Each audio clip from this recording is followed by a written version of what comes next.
Ini kita akan membahas suatu topik yang sangat menarik berkaitan dengan sosiologi lingkungan, yaitu bagaimana kita akan membahas suatu alternatif sistem ekonomi yang dianggap mampu memberikan solusi alternatif bagi persoalan lingkungan baik pada level global dan nasional. Oke. Ini sistem ekonomi ini muncul sebagai respon atas sistem ekonomi yang ternyata memberikan atau menimbulkan persoalan lingkungan yang selama ini ada. Sistem ekonomi yang selama ini ada ini, yang dominan, yaitu sistem kapitalisme, itu ternyata memberikan kontribusi besar bagi munculnya persoalan lingkungan. Topik kapitalisme ini sebagai sistem ekonomi yang dominan ini sudah kita bahas di beberapa minggu sebelumnya, yang melekat sebagai bagian dari paham developmentalisme, yaitu paham pembangunanisme yang menjadikan kapitalisme sebagai sistem utama ekonominya. Mengapa dianggap memberikan kontribusi besar bagi persoalan lingkungan? Karena kapitalisme ini menekankan hanya kepada profit, yaitu tapi melupakan aspek P yang kedua, dua P lainnya, yaitu people, orang, keadilan sosial, dan P yang ketiga yaitu planet, yaitu kelestarian alam bumi dan lingkungan bumi secara umum ya. Oleh karena itu di kesempatan kali ini kita akan membahas suatu sistem ekonomi alternatif yang dianggap mampu memberikan solusi alternatif bagi persoalan lingkungan yang selama ini ada. Oke, apa itu? Mari kita lihat slide saya untuk bisa Anda menangkap penjelasan saya ini dengan baiknya.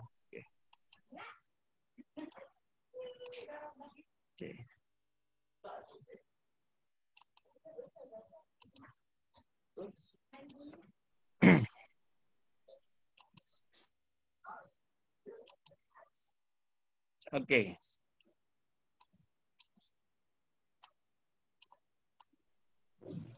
Oke, minggu ke-14, sosiologi lingkungan, tawaran ekonomi alternatif, green economy. Ya, inilah yang disebut dengan ekonomi alternatif atas kapitalisme yang disebut dengan green economy. Ada juga yang menyebutkan dengan istilah green capitalism ya. Mari kita lihat apa konsep ekonomi ini sebagai alternatif bagi kapitalisme yang dianggap mampu memberikan solusi bagi persoalan lingkungan. Oke. Ada latar belakang yang menjadi semacam respon atau alasan bagi munculnya ekonomi alternatif ini, khususnya green economy, yaitu apa?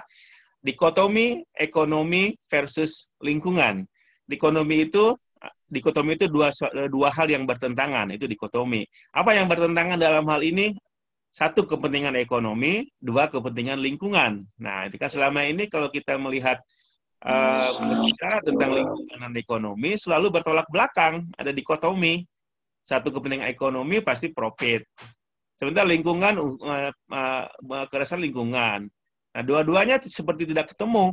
Ekonomi hanya fokus kepada profit, misalnya khususnya ekonomi kapitalisme, sementara lingkungan inginnya kepada kelestarian lingkungan, kurang memperhatikan ekonominya. Ini yang disebut dengan dikotomi. Nah, dikotomi terjadi sangat kuat sampai sekarang, sehingga ada seperti tidak pernah ketemu antara kepentingan ekonomi dan kepentingan lingkungan, antara kepentingan mencari keuntungan dan kepentingan pelestarian lingkungan. Nah, inilah yang disebut dengan dikotomi. Nah, green ekonomi alternatif yang dalam konteks adalah green economy muncul sebagai respon atas dikotomi antara kepentingan ekonomi dan kepentingan lingkungan itu. Nah, inilah yang akan diberikan semacam jalan keluar dari dikotomi dua hal ini, yaitu dikotomi ekonomi dan lingkungan, antara kepentingan ekonomi yang mencari profit dan kepentingan lingkungan yang ingin menginginkan adanya kelestarian alam sekitar. Nah, sistem ekonomi dominan, yaitu kapitalisme, itu selalu fokus kepada mencari keuntungan, yaitu kepentingannya hanya mencari keuntungan, dan fokus kepada kepentingan saat ini, tidak berorientasi ke masa depan, yang maksudnya di situ adalah kelestarian alam semesta ini. Nah, akibatnya apa? Dalam perspektif kapitalisme ini atau kepentingan ekonomi ini, lingkungan rusak. Contohnya apa? Seperti yang sudah dijelaskan sebelumnya, terjadi deforestasi, penggundulan hutan, pengurangan lahan hutan, dan sebagainya. Global warming, pemanasan global, dan sebagainya. Nah, ini akibat dari kepentingan ekonomi yang dominan. Ekonomi kapitalis penyebab kerusakan lingkungan. Nah, gitu kan. Nah, sementara lingkungan inginnya terjadi pelestarian lingkungan dan sebagainya, hutan tidak boleh ditebang dan sebagainya. Pertanyaannya dari dua dikotomi ini, adakah solusi bagi dikotomi ekonomi lingkungan ini? Adakah jalan keluar yang bisa memfasilitasi dua kepentingan ini? Kepentingan ekonomi yang berorientasi kepada profit dan kepentingan lingkungan yang berorientasi kepada kelestarian dan penjagaan alam sekitar. Jawabannya ada. Apa itu? Yaitu green economy. Nah, untuk mengatasi dikotomi antara kepentingan ekonomi yang berorientasi profit dan kepentingan lingkungan yang berorientasi pelestarian dan penjagaan lingkungan itu, muncullah suatu alternatif ekonomi yang bisa mengatasi, yang memberikan tawaran yang bisa melihara dua kepentingan ini, yaitu disebut dengan green economy, yaitu ekonomi yang hijau. Nah, green economy ini artinya secara harfiah ekonomi hijau. Apa itu? Mari kita lihat pada slide berikutnya. Green economy apa sih? Nah, green economy itu sebenarnya ada paradigma, ada cara berpikir fundamental yang mendasari green economy ini atau ekonomi hijau ini. Apa paradigmanya? Yaitu terjadi perubahan yang diajarkan oleh green economy atau ekonominya adalah mesti adanya perubahan paradigma atau cara berpikir, cara bersikap sebagainya dari suatu A ke B. Nah, apa A-nya? Yang pertama adalah A yang selama ini mentalitas yang disebut dengan yang berorientasi kepada keuntungan dan mengabaikan lingkungan. Nah, itu yang selama ini dominan, yang disebut dengan yang dipakai oleh sistem ekonomi kapitalistik. Yaitu dari mentalitas yang growth first, clean up later. Nah, ini adalah growth first, clean up later itu adalah mentalitas yang dipegang oleh kaum kapitalis atau ekonomi dominan. Banyak kan, yaitu apa? Pertumbuhan ekonomi lebih dulu. Growth di sini artinya pertumbuhan ekonomi ya. Growth first, pertumbuhan ekonomi duluan. Clean up later artinya kalau ada masalah lingkungan atau ada masalah dari ekonomi itu seperti lingkungan dan sebagainya nanti aja diselesaikan belakangan. Nah, itu. Jadi mentalitas yang selama ini dominan adalah biarkan ekonomi tumbuh, kalau ada masalah dari ekonomi itu nanti biarkan kita selesaikan. Apapun masalahnya. Yang penting ekonomi dulu, yang penting untung dulu. Nah, ini. Nah, dengan green economy, mentalitas ini harus dirubah. Dan mesti dirubah dengan mentalitas yang baru, yaitu apa? Growth and clean up are viewed in an integrated fashion. Nah, dalam pandangan green economy, pertumbuhan ekonomi dan pelestarian lingkungan itu harus dirubah, harus diintegrasikan dengan cara yang benar dan baik. Bahwa kepentingan ekonomi, pertumbuhan ekonomi, dan kepentingan lingkungan itu mesti dipandang sebagai dua hal yang bisa berintegrasi. Nah, inilah mentalitas yang ingin dibangun oleh green economy, dari yang hanya mentalitas pertama yang hanya menguntungkan pertumbuhan ekonomi yaitu keuntungan, dan kemudian dialihkan menjadi keuntungan dan kelestarian lingkungan mesti dipadukan dan mestinya bisa berintegrasi dan bisa berjalan bersama. Inilah yang ingin dibangun oleh green economy, perubahan paradigma dari yang hanya berorientasi pada keuntungan, beralih kepada keuntungan sekaligus pelestarian lingkungan yang bisa diintegrasikan secara bersama-sama. Ini yang mendasari yang menjadi prinsip dasar dari green economy ya.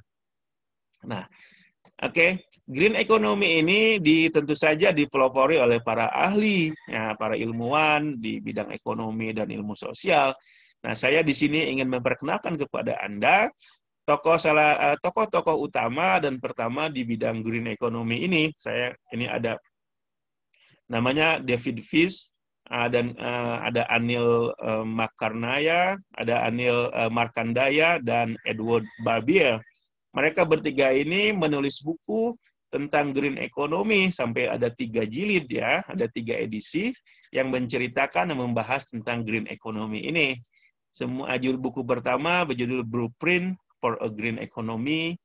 Itu jilid pertama. Yang kedua, Blueprint 2, Greening the World Economy. Yang ketiga, juga masih berjudul Blueprint 3, Measuring Sustainable Development. Nah, ini 3 buku inilah yang selama ini katakanlah menjadi semacam salah satu buku panduan utama yang berbicara, yang memandu tentang bagaimana semestinya green economy itu sebagai alternatif sistem ekonomi yang ramah lingkungan dan alternatif atas kapitalisme yang selama ini ada, yang berupaya memadukan antara kepentingan ekonomi, yaitu profit, dan kelestarian lingkungan.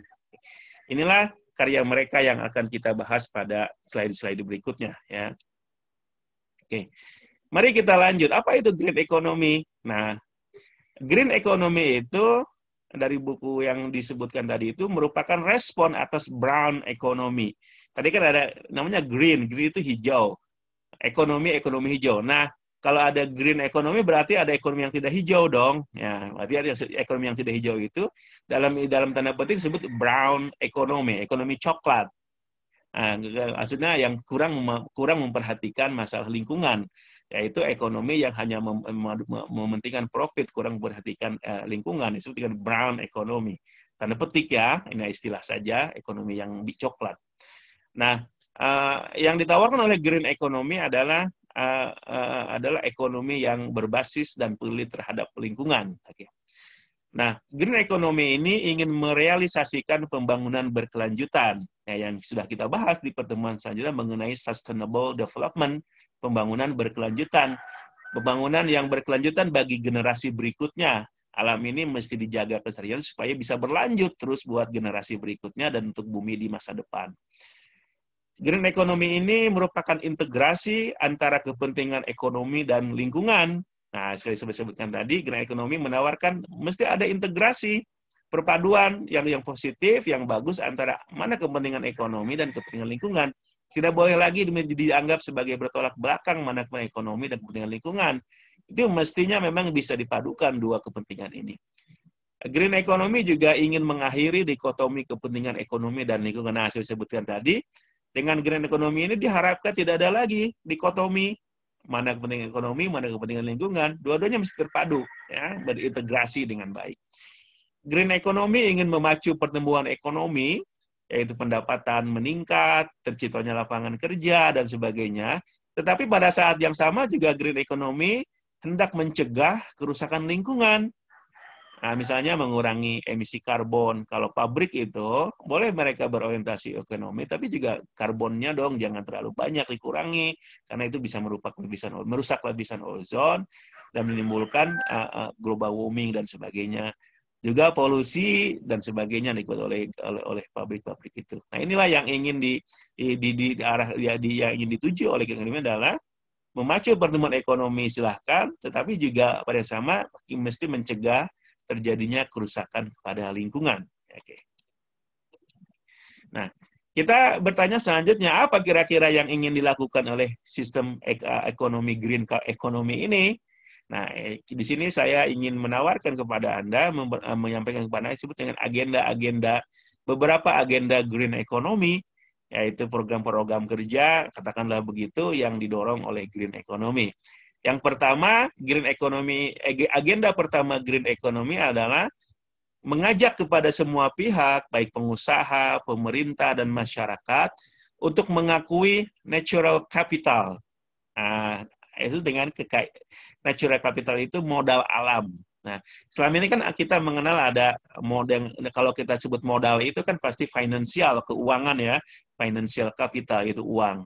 Atau juga mungkin ada sering dengar ada social capital, modal sosial. Nah, sekarang dengan green economy mengenalkan konsep yang ketiga.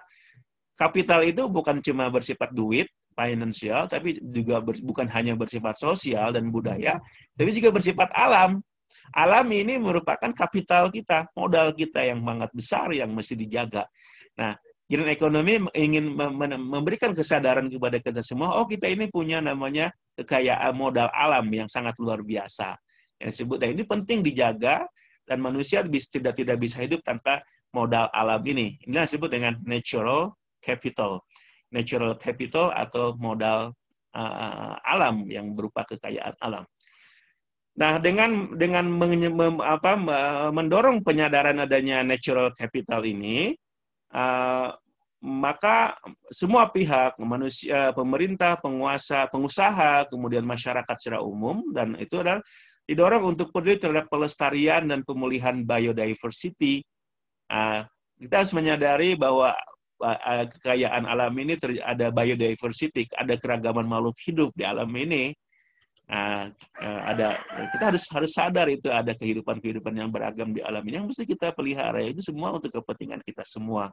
Ada keragaman makhluk hidup, ada hutan yang luar biasa, ada spesies makhluk hidup, tumbuhan dan sebagainya, baik di darat, di laut, di hutan dan sebagainya yang mesti kita pelihara dan perhatikan.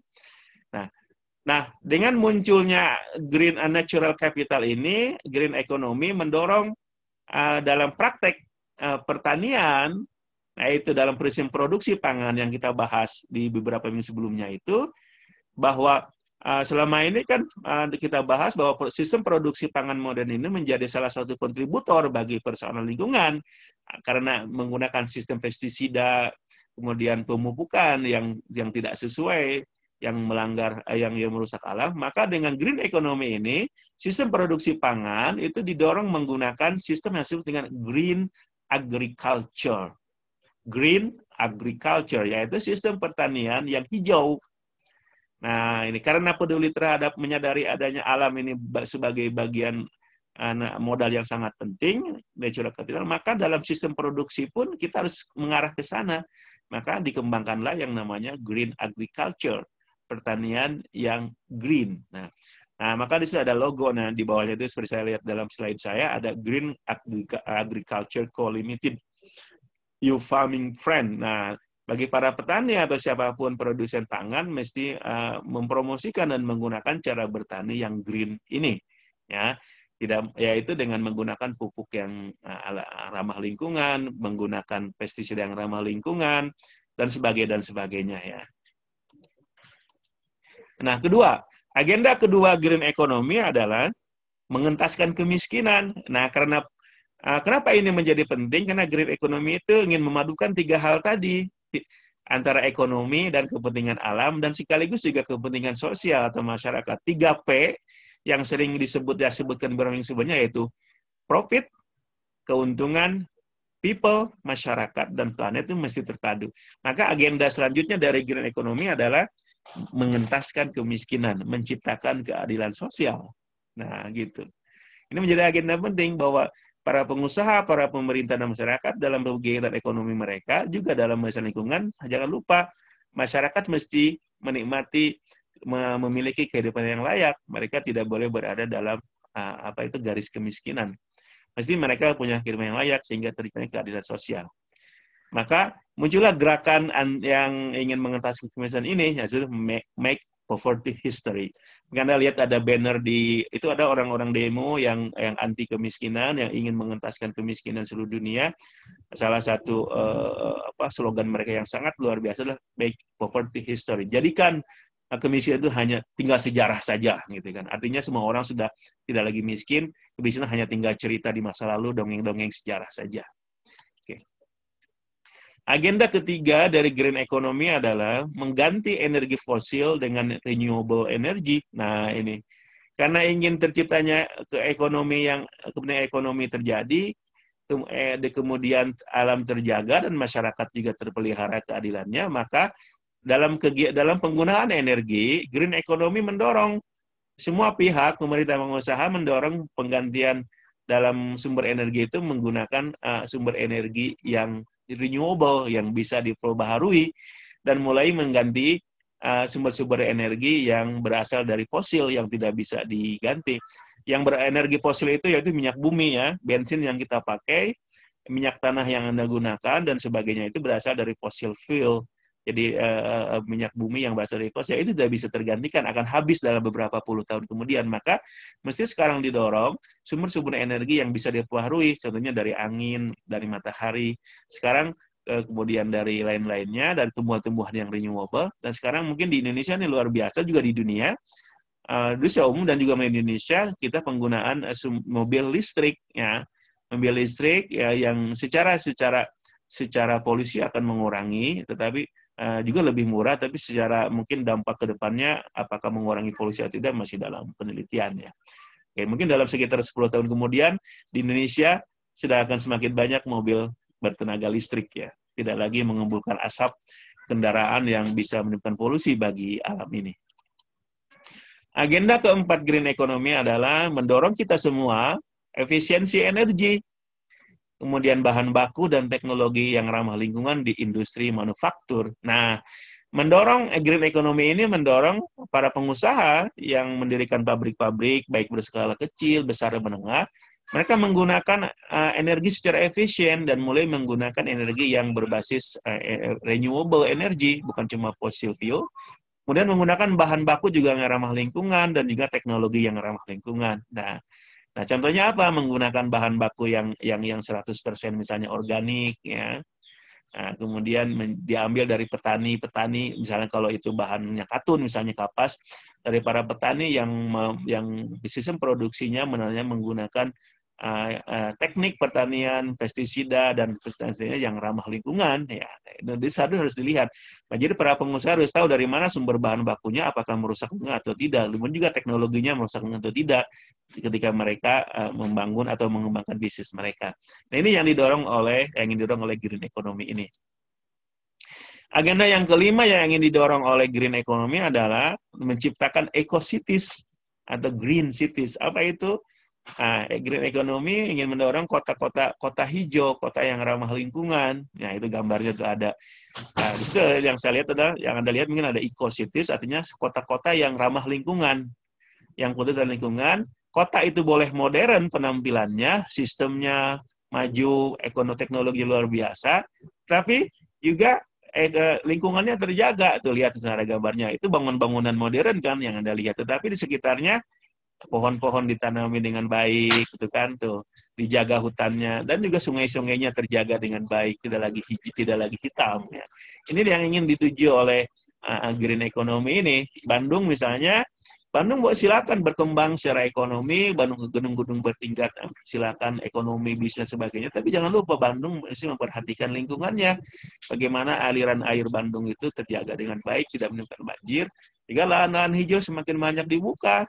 Jangan ditebangi pohon-pohonnya. Mungkin didorong kalau di daerah kota terjadinya, ditambahnya adalah apartemen-apartemen ya, untuk tinggal orang kota, bukan perumahan-perumahan yang membuka lahan-lahan. Justru di kota itu harus daerah tinggalnya adalah rumahnya ke atas, bukannya ke bawah. Orang tinggal kota memang begitu layak, yaitu seperti dengan apartemen itu dalam bahasa Indonesia mungkin rumah susun. Nah, tapi orang kita seperti alergi kalau mendengar rumah susun ya, nggak keren kali ya. Maka pemerintah jangan bilang rumah susun, udah aja apartemen supaya masyarakatnya menjadi bangga tinggal di rumah susun dengan istilah apartemen itu. Nah, itu juga harus merubah persepsi apartemen itu mahal, baru itu orang-orang kelas atas. Nah, pemerintah harus mulai merubah, tinggal di apartemen itu justru ada milik orang kebanyakan yang tinggal di perkotaan, yang mereka mesti tinggal di perkotaan karena lahan yang terbatas, mereka harus ke atas tinggal di rumah susun. Namanya tetap kita namai apartemen tuh. Jangan dinamai rumah susun ya, atau rusunawa, rumah susun sewa sederhana. Itu kan menjadi nggak keren bagi masyarakat. Udah aja namanya apartemen, saya usulkan begitu ya. Oke, saya kira itu penjelasan global saya tentang ekonomi alternatif dengan green economy. Saya harap Anda semua membaca lebih banyak tentang topik ini supaya Anda bisa menangkapnya. Jangan lupa terus baca ya, sebagaimana ajaran agama kita. Ayat Quran yang pertama, wahyu pertama yang berbunyi Iqra, bacalah. Itu adalah mengajak kita untuk baca dan mencintai ilmu dan pengetahuan. Oke, saya kira itu uraian global saya mengenai topik ekonomi alternatif ke-14 ini. Silakan sampaikan pertanyaan Anda di sesi tanya jawab setelah ini. Dan juga kalau Anda komentar, silahkan juga sampaikan. Dan saya terbuka untuk bisa mendengarkan dan menerima komentar dan pertanyaan Anda. Oke, saya kira itu. Silahkan ya.